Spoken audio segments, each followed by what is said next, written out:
नमस्कार दोस्तों, मैं हूं आपका दोस्त विपुल राजपुरोहित और स्वागत है एक बार फिर से आपके अपनी चैनल विपुल एजुकेशन पर।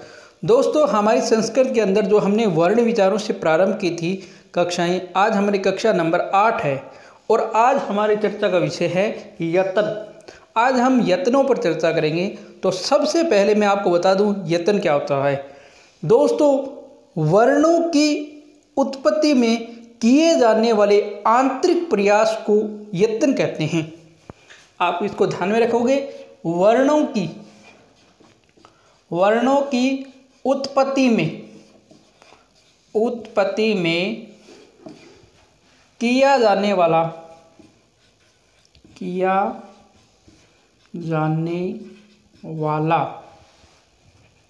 आंतरिक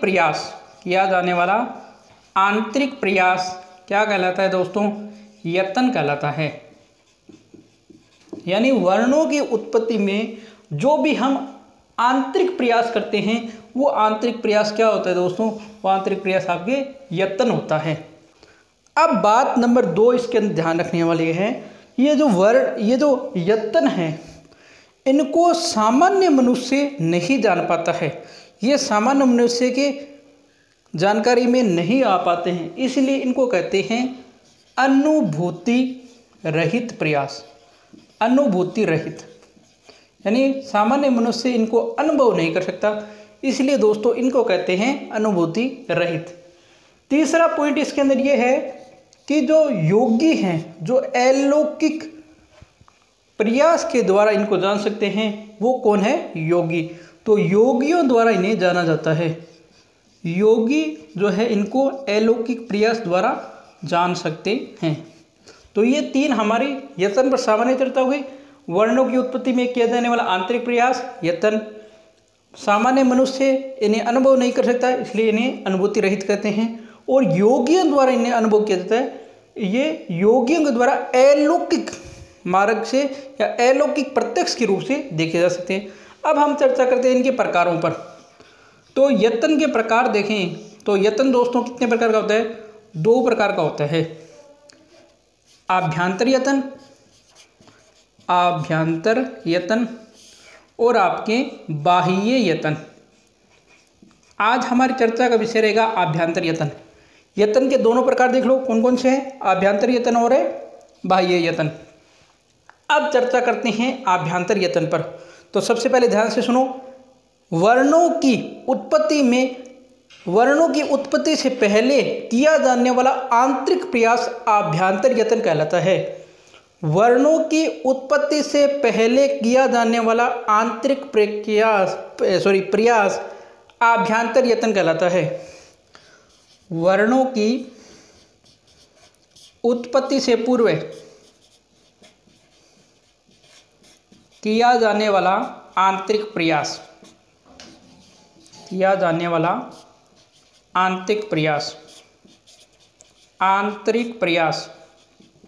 क्या कहलाता है दोस्तों? आभ्यंतर यतन कहलाता है। इसीलिए दोस्तों आभ्यंतर यतन को ही आभ्यंतर आप प्रयत्न भी कह सकते हैं। आभ्यंतर यतन भी कह सकते हैं, आभ्यंतर प्रयत्न भी कह सकते हैं। परीक्षा में यह प्रश्न आ जाए कि आभ्यंतर प्रयत्नों की कितनी संख्या है, तो भी आपको बताना है कि आभ्यंतर प्रयत्नों की संख्या कितनी है? 5। यतन कहो चाहे प्रयत्न कहो, इनकी संख्या कितनी है दोस्तों? 5 है। आभ्यंतर यतन या प्रयत्नों की संख्या कितनी है दोस्तों? 5। चलिए अब इन 5 पर हम विस्तार से चर्चा करते हैं।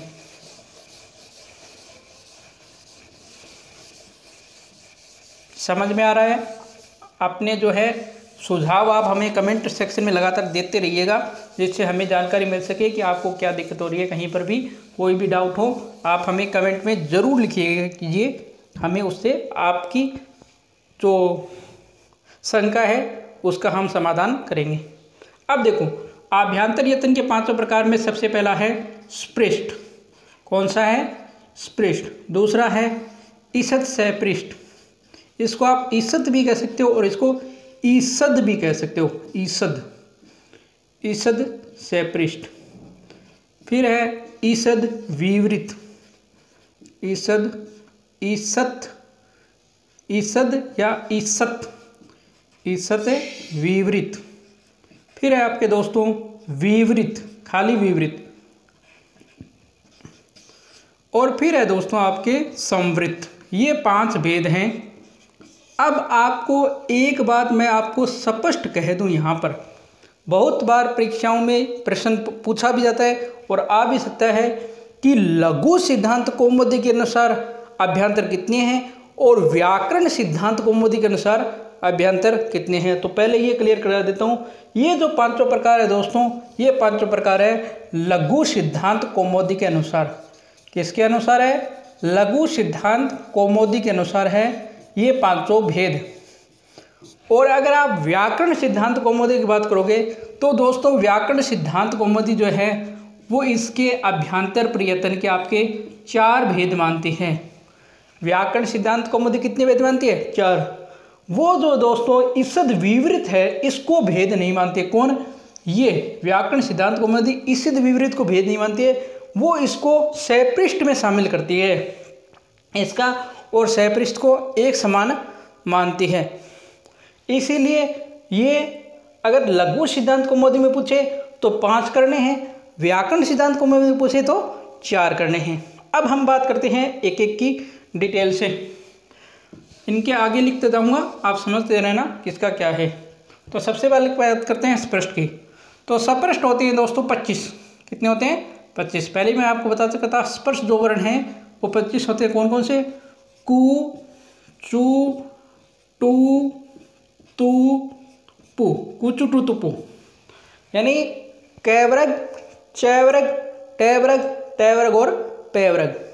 ये 25 जो वर्ण हैं ये क्या है? सैपृष्ठ वर्ण है। इनको ही हम उदित वर्ण कहते हैं, इनको ही हम वर्गीय कहते हैं, इनको ही हम पंचक कहते हैं। सैपृष्ठ में आपको ध्यान रखना है सैपृष्ठ का। अब देखो एक बात बता देता हूँ, सैपृष्ठ का अर्थ क्या होता है?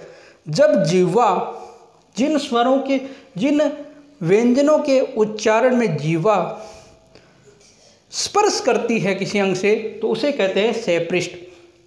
किसी से स्पर्श करती है किसी अंग से तो उसे कहते हैं सैपृष्ठ। तो सैपृष्ठ में आ जाएंगे कु, चु, टू, तु, पु। ईषद सैपृष्ठ या ईषद सैपृष्ठ की बात करते हैं। अब देख लो ईषद का अर्थ क्या होता है दोस्तों? ईषद का अर्थ होता है कम या थोड़ा, कम या थोड़ा। ईषद का अर्थ क्या होता है? कम या थोड़ा। तो जहाँ पर जीवा टकराते समय थोड़ी कम खुले या मुख थोड़ा कम खुले तो वो आएंगे दोस्तों ईषद सैपृष्ठ में। किस में आएंगे? ईषद सैपृष्ठ में। और इसके अंदर 4 है आपके। कौन कौन से हैं? ये, वै, रे और ले। जो अंत्यस्थ व्यंजन हैं वो आते हैं ईषद सैपृष्ठ में। बात करते हैं ईषद विवृत की, यानी मुख का खुलना लेकिन थोड़ा कम खुलना, खुलना लेकिन थोड़ा कम खुलना। विवृत का देखेंगे आप मुख का खुलना लेकिन थोड़ा कम खुलना। इसमें आएंगे दोस्तों 4 वर्ण। वो आएंगे से,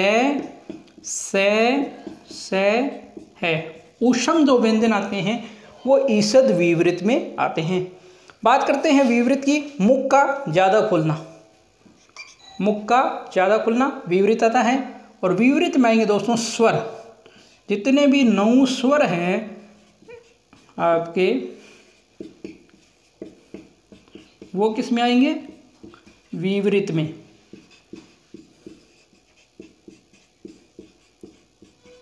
ये सब के सब विवृत में आएंगे। स्वर जो है वो आपके किस में आएंगे? विवृत में। और अंत बात करते हैं स्वर संवृत की।